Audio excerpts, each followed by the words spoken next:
Vilipêndio, vitupério, propínquo, concupiscência, chocarrice, alígera, obreia, coscorão, caçoula, charné, rechunde, impudícia, pecúnia, altaneiro. Que língua é essa? Parece que deu até um nó na cabeça, parece que deu até um nó na mente. Que palavras são essas? Mas se eu te disser que todas essas palavras estão na Bíblia, nessa Bíblia aí que você tem nas suas mãos. Para quem gosta de estudar a Bíblia Sagrada como palavra de Deus, o vídeo de hoje é para você. Por isso, não saia daí, porque eu já volto.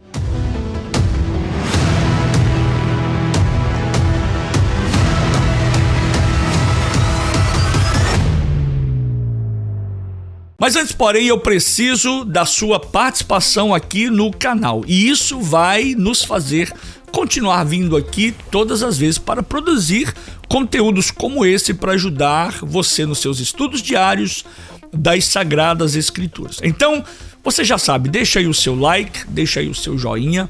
Quem não se inscreveu ainda no canal, se inscreva, é fácil, é rápido, é de graça e compartilhe esse vídeo com o maior número de pessoas. Às vezes você se pergunta por que a necessidade de tantas versões da Bíblia?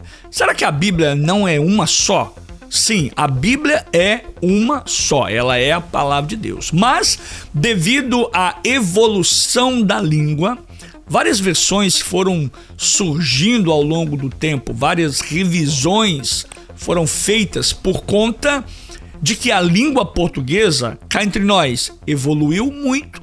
Você não conseguiria conversar um português da época dos tempos de Camões, dos grandes eruditos da época, não conseguiria, dos séculos passados. Agora, imagine eu falar esse tipo de palavra ou essas palavras com você no nosso vocabulário, no nosso português diário, como por exemplo, vilipêndio, vitupério, propínquo, concupiscência, chocarrice, alígera, obreia, coscorão, caçoula, charné, rechunde, impudícia, pecúnia. Será que você entendeu o que eu acabei de falar? Será que você entendeu uma palavra apenas do que eu disse? Pois é, a primeira Bíblia que nós temos hoje acesso, a primeira versão da Bíblia Sagrada que você tem acesso é o que nós chamamos de a versão ARC, A-R-C, Almeida, Revista e Corrigida. É nessa versão, é nessa Bíblia dessa época que surgiu lá por volta de 1898, foi feita uma revisão da tradução original feita por João Ferreira de Almeida. Parece que tem um vídeo aí atrás que eu falo um pouco sobre a história, a vida de João Ferreira de Almeida. Não tanto, talvez, o quanto eu vou falar aqui por conta do assunto que nós estamos falando. Mas João Ferreira de Almeida, para quem não sabe, foi nascido em 1628 em Portugal, português, obviamente.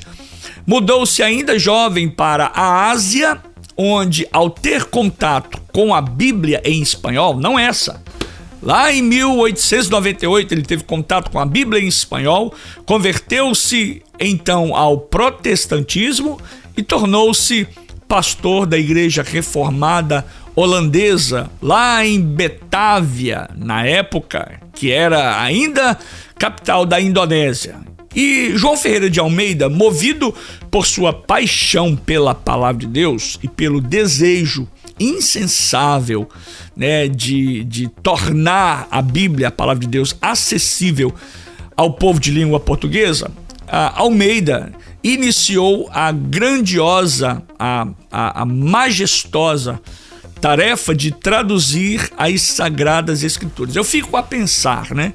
Eu fico aqui pensando que, é lógico, se não fosse João Ferreira de Almeida, Deus teria levantado outra pessoa. Mas o que seria de nós hoje? Qual o contato que teríamos com a palavra de Deus se não fosse esse trabalho de muito esmero de João Ferreira de Almeida? Então ele teve esse afã, esse desejo, ainda novo, por volta de 16 anos, um adolescente, né? 16, 17 anos de idade. E o seu Novo Testamento, que ele também publicou, que ele traduziu, foi publicado em 1681, lá em Amsterdã. Veja bem, nós estamos falando de centenas de anos atrás. Não décadas, mas centenas de anos. E lá em 1681, em Amsterdã, ele teve como base o principal contato com o que nós chamamos hoje de o texto Recepto, ou seja, o mesmo texto grego utilizado pela versão da King James Version de 1611. Aliás, quero deixar aqui um aberto para dizer para vocês que eu vou fazer em breve um vídeo falando somente sobre a King James Version, a KJV, né? KJV, King James Version. Em breve eu vou fazer esse review, esse vídeo falando para você sobre essa versão, que também é muito interessante, que a gente poderia até comparar as duas versões, tá?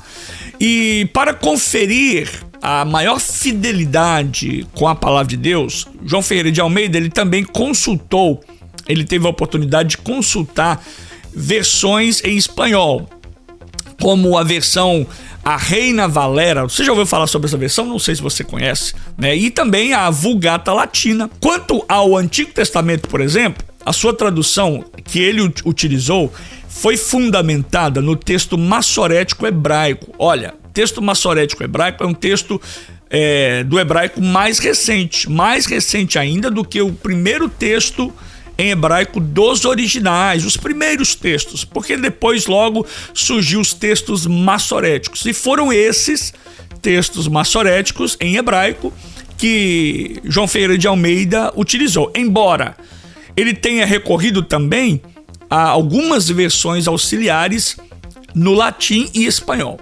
No entanto, ele não pôde concluir, infelizmente, pessoalmente, essa grande obra, essa etapa, porque ele veio a falecer em 1691, deixando o trabalho para ser finalizado por outras pessoas, o que só veio a acontecer em 1753. Porém, a sua obra foi marcada por fidelidade e um estilo solene, tornou-se um marco para os povos de língua portuguesa. Olha, gente, graças a Deus, o João Ferreira de Almeida, que ainda que carregasse essa tradução, essa versão, ainda que ela carregasse na época, né? Alguns erros, eu digo carregasse porque eu vou falar para vocês depois, não nesse vídeo, sobre outras versões que surgiram pós João Ferreira de Almeida. Mas, ainda que carregasse alguns erros e algumas expressões que nós chamamos de expressões arcaicas, e por conta dessas expressões arcaicas, foram que surgiram as novas versões que nós temos hoje à nossa disponibilidade. Ou seja, a versão Almeida Revista Corrigida, a ARC, foi escrita como revisão em 1898, mas a sua base vem da tradução de João Ferreira de Almeida do século 17. E as versões mais antigas da ARC seguem até o ano de 1995. Já se fazem 30 anos. E, inclusive, quero abrir aqui outro parênteses para dizer que em breve eu vou fazer aqui um review, vou fazer aqui um apanhado, quero trazer para vocês aqui sobre uma versão hoje muito utilizada que está completando cerca de 30 anos e que nós podemos acreditar nesta versão, que foi muito boa. Não vou falar qual é, mas eu vou deixar aqui em aberto. Futuramente eu venho aqui falar para você qual é essa versão, que eu gosto muito e que eu recomendo para você. Então, essas versões antigas, né, da ARC, ela segue até o ano de 1995. E ela trazem consigo grande parte do texto Recepto, ou seja, o mesmo texto grego usado pela King James Version para o Novo Testamento. Ou seja, ela usa também a tradução do Antigo Testamento a partir do texto massorético em hebraico. Em algumas revisões mais recentes, como a ARC de 1995, ela sofreu a influência de textos críticos mais modernos, mas ainda assim de forma bem discreta. Só para você ter uma ideia, só para você ter uma base, uma noção do que eu estou falando e da diferença dessas versões, a ARC, ela traz consigo um português formal, clássico, né? E as versões mais antigas, um português mais arcaico.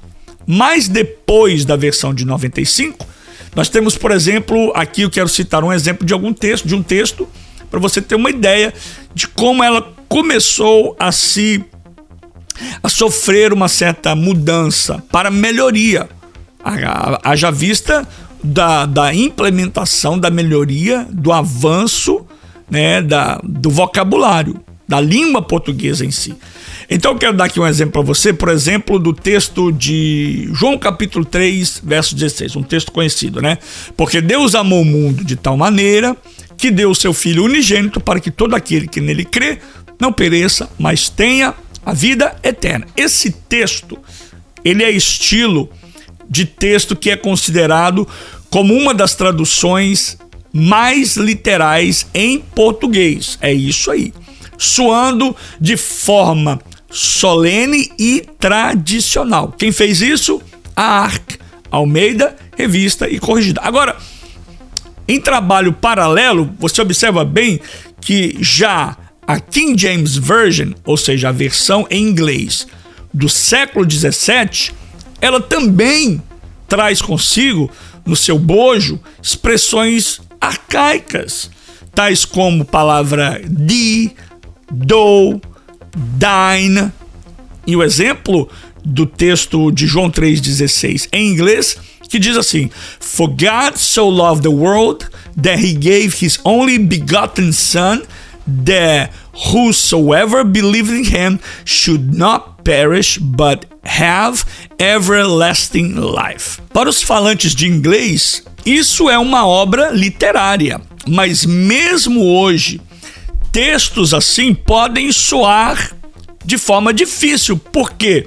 Por causa da forma da linguagem antiga. Assim nós entendemos que a Almeida Revista e Corrigida não é apenas mais uma tradução da Bíblia, mas ela carrega em suas páginas a herança de João Ferreira de Almeida, que se dedicou a vida para que a palavra de Deus chegasse até nós em língua portuguesa. E desde 1898, passando pelas revisões de 69, 1969 e 1995, a Bíblia Almeida Revista Corrigida, a ARC, tem sido usada por Deus para edificar gerações inteiras de cristãos, especialmente no Brasil, onde se tornou a Bíblia de referência para o movimento pentecostal. Por isso, quando nós lemos a ARC, nós não estamos apenas diante de um texto antigo ou solene, mas diante de um testemunho vivo de fidelidade de Deus em preservar a sua palavra. A cada geração, o Senhor tem levantado homens e mulheres que garantem que as Escrituras, que a palavra de Deus continue sendo acessível, clara e poderosa. E a grande lição para nós é esta: as versões podem mudar, a linguagem pode ser atualizada, mas a palavra de Deus permanece para sempre. Ela ainda é, continua sendo e sempre será viva, eficaz e continua sendo a voz de Deus para cada um de nós ainda hoje. Agora, se esse conteúdo foi útil para você, eu quero que você deixe nos comentários aqui abaixo qual é a versão da Bíblia que você mais lê. Qual é a sua versão, a versão que você usa? Qual é a versão que você mais gosta? Eu quero saber da sua experiência e da sua opinião. E é claro, não se esqueça de deixar o seu joinha, deixar o seu like, se inscrever no canal, ativar o sininho de notificações e ficar atento, porque nos próximos vídeos eu vou falar de outras versões da Bíblia em português e no mundo. Que Deus abençoe sua vida. Fique com Deus. Tchau. Shalom. Sheikh Elechayom Tov. Nitrae Shavuah Haba. Lehitraot Shelochim Variotah. Shalom Uvraha.